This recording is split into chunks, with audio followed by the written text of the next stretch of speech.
And welcome everyone, thank you very much to my latest episode on our channel. If you're a new subscriber, hit that subscribe button for all the latest and breaking Liverpool transfer news on a daily basis. So, welcome everyone, thank you for everyone that liked that button.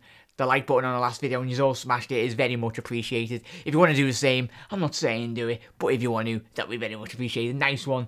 Hope you're having a boss day anyway, on a Monday. We all hate Mondays, but hopefully having a decent Monday as much as it can be. But yeah, we've got a packed show really today. It wasn't much news yesterday, but this is breaking news on Mbappe. Obviously, I mentioned it all last week. I brought it to you, but there's actually confirmation from Sky. I'll talk a bit about that.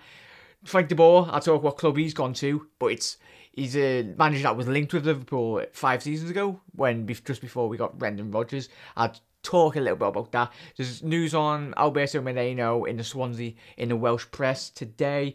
Naby Keita, as I mentioned, and God talks about Mohamed Salah. So yeah, let's get this kicking off with Frank de Boer.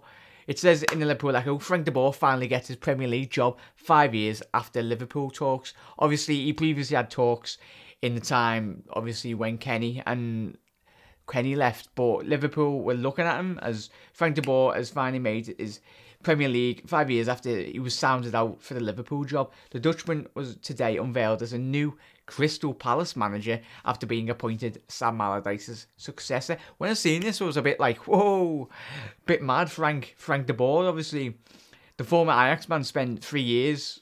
He's been penned, given a 3-year contract. But yeah, that's a very good pull. I was only reading it, but what would you have actually thought? Leave in the comment section below.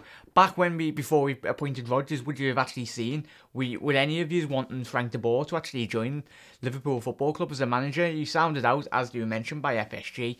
So it would have been mad if we actually appointed Frank de Boer, but all the best, lad. He'd be getting Crystal Palace playing total Dutch football as he did at Ajax. But yeah, moving on to Mbappe. This has been officially, obviously I brought it to you last week where I talked about Liverpool's interest, but it's been officially Liverpool's interest in signing Monaco's Kylian Mbappe has been brought to the attention, and it's concrete. Sky Sports understands Liverpool are monitoring the situation and are prepared to go for the player.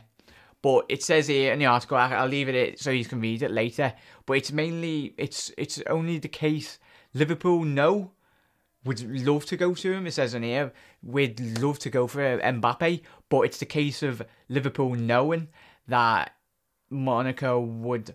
Apparently, he's turned down 900% pay rise coming out of France for the French newspapers today, as well as Sky.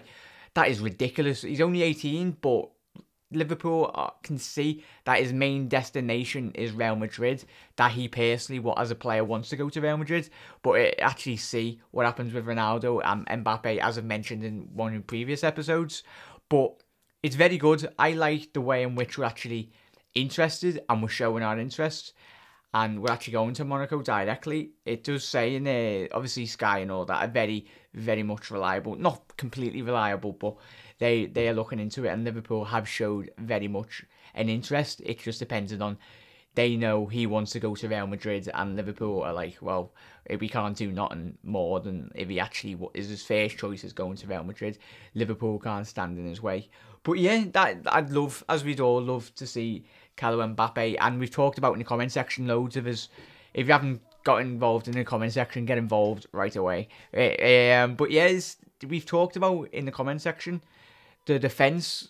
We've all talked. A couple of people have mentioned like, oh, why are we buying attacker players? We need to actually focus on the left back and the centre back as a priority, and I would fully agree on that. Obviously, it would be nice to get Mbappe, but the main priority for me, a couple of years as well, it's the defence in it that needs sorting, as well as if we do get attackers. The main priority for me and a couple of yous as well, probably the majority, would like to see our defence sorted and a lot more solid coming into next season. So let me know. Obviously, we've talked about, all of us, in the comment section what the priority would be, but leave in the comment section, would you be in an attack? So are you more interested in the attacking third of the pitch, or in some in relation to signings, or the defensive? So just leave attack or defence in relation to what signings you want to see in the next couple of weeks, the prioritising of the deals. But yeah, Keita, it broke today it talked about in the Independent. Keita is very much open to the possibility to moving, as I've talked about all this week. We all would love Keita. He's very much a box-to-box midfielder, and the stats speak for themselves. He's 22 years old. He's my age. That's ridiculous. And potentially, RB Leipzig have actually come out and said if they are potentially wanting to sell, they are looking at a price of £70 million. That would be absolutely crazy money. But obviously Liverpool got the money, and teams around Europe, and especially in the Premier League, they know Premier League. That's why, especially German clubs and Spanish teams, they hike up the prices. And obviously Salah we got for a ridiculous price, but he's very much worth every penny. But that's the market that we are in at this current moment in time, and it's only even going to get even worse and more expensive. But Premier League sides can afford it. We're the richest league in the world, so 70 million, that is what I want to ask you. Would you be happy paying 70 million if it meant getting Naby Keita? For me, personally, the more I've watched of him, the better he's actually got. Like, for me, that if you watch him, I'd just emphasise, go and watch loads of highlights of him. And he got voted, as I mentioned a couple of days ago, got voted the second best Bundesliga player. So that is amazing. Like, I just love the dynamicness and the speedness in which RB Leipzig would be attacking their teams. And if there's any German fans out there, like, let me know. Let us all know how yous have seen him, because obviously you've been in the native Germany, or if you're abroad and you watch German football and you've actually mainly seen him, let us know where you personally feel his game would suit Liverpool. He's a dynamic box-to-box midfielder from what I've seen. His strength, and he's been liked with Kante, and we've seen how much of an impact Kante's had in the Premier League over the last 2 seasons.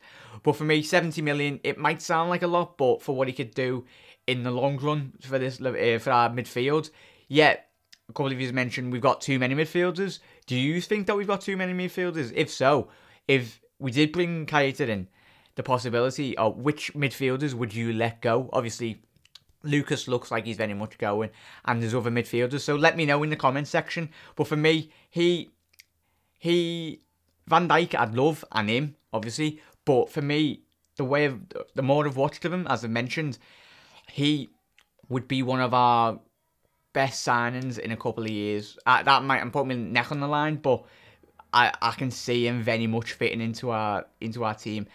We've not had a midfielder like that in ages. Like the speedness and the way in which he sets up, like he starts from defence and to attack within like a flick of a finger, whatever that was.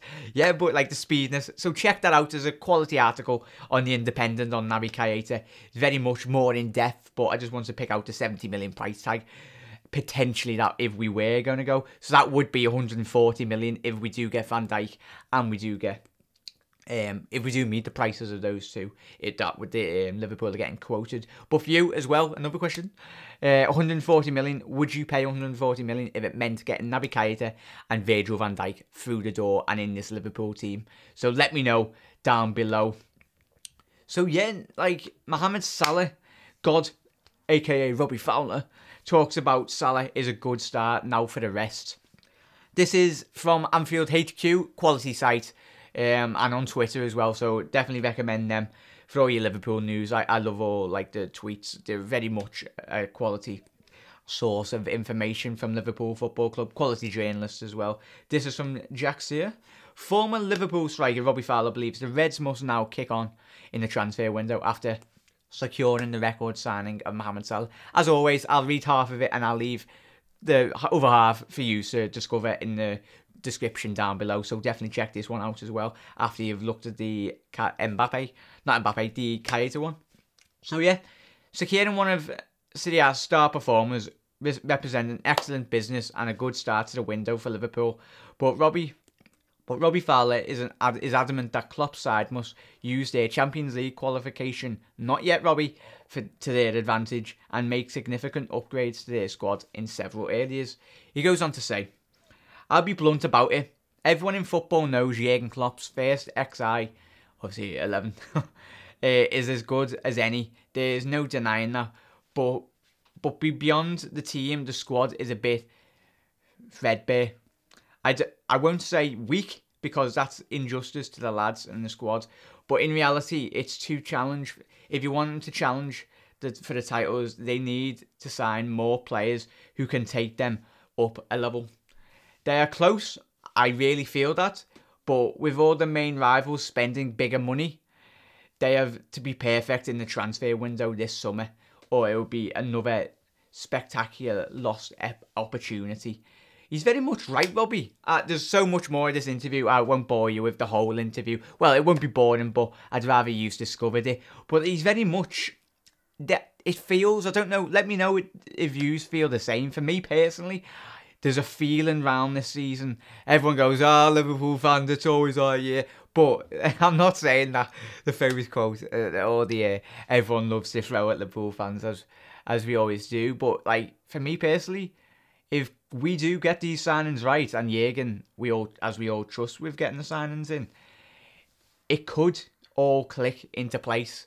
We see him when he done at Dortmund. He won 2 league titles in a league in which Bayern Munich was so dominant year after year after year, and that I've got so much hope. I really think if we get the right players in, let me know if you think, how far can we go this season? Let me know in the comment section below. In relation to the league, how far or where do you think we could finish if we get the targets that Jurgen wants and we get them nailed on? Obviously, Klopp is such a fantastic manager and world-class manager. Robbie goes, and he's blunt, as he said, he's blunt about it. Some of those players are not up to the standard of where we want to be. Obviously, and that's where the transfer market is so important, where we want to raise our level and get on the levels of the Barcelonas, Juventuses, and Real Madrids. The only way we're going to do that is investing in the right areas, which we all fully trust Klopp. And even if it means spending 50, 70, as we've all talked about, that is very much where we're going to be going. So yeah, I'll leave that in the description, as always. That is a quality read. As I mentioned, Salah. What a signing. I keep on pinching myself. I hope you actually got Salah, but wow. But yes, in the last story, we go on to, this is in the Welsh Online. It just goes into detail about, it understands Swansea City have, as we mentioned, brought to you last week. If you haven't checked out our episodes, go and check it out. I talk about Swansea were monitoring the situation, and apparently it was quoted that Liverpool had received an offer from Swansea, but the Welsh Online, they're very close to the Welsh clubs. It says in this article that it understands from their understanding that Swansea have not made an official bid, but they were monitoring the situation. They're very much happy with Martin Olsen and Scotland's international Stephen Kingsley. So meaning they are not looking out specifically for a left back at this time, which, as I mentioned, and we all know, Moreno, it very much looks like he's going out the door this summer. There's going to be lots of suitors, as we've seen this past week. He's been linked with Napoli, linked with Swansea, but obviously the interest is not become bear fruit at the minute. But there is very much suitors, and wherever he ends up, all the best, Alberto. You see where you find out in the coming summer. But yeah, that's it. Let me know what you've been doing today. Let me know. Answer all those questions that I've asked from you. It'd be amazing. Really much. I cannot wait for this coming season. Let me know. But hopefully you've enjoyed the show. Thank you everyone for joining me, and you're having a quality day. You'll never walk alone, as always. Up to the heads, and yet again, nice one for subscribing, every single one of yous, and for liking my videos. I hope yous enjoyed it as well. So if you like this video, give it a like. Very much appreciated, everyone. And I'll see you very much tomorrow. Yeah, I'll be bringing out a Danny Ward and the Cadius videos tomorrow as well, so keep an eye on that. So, as I mentioned, couple of episodes back, I would be bringing out a squad evaluation, and I would be starting the video with those two in one, and then I'll do the Simon Mignolet in a more in-depth. But I think Ward and Karius are very much on similar levels in goalkeeping terms. But yeah, thank you everyone. As always, as I've said again. Whee! So yeah, you never walk alone. Have a good one. Have a boss night. And I'll see you very soon. Whee!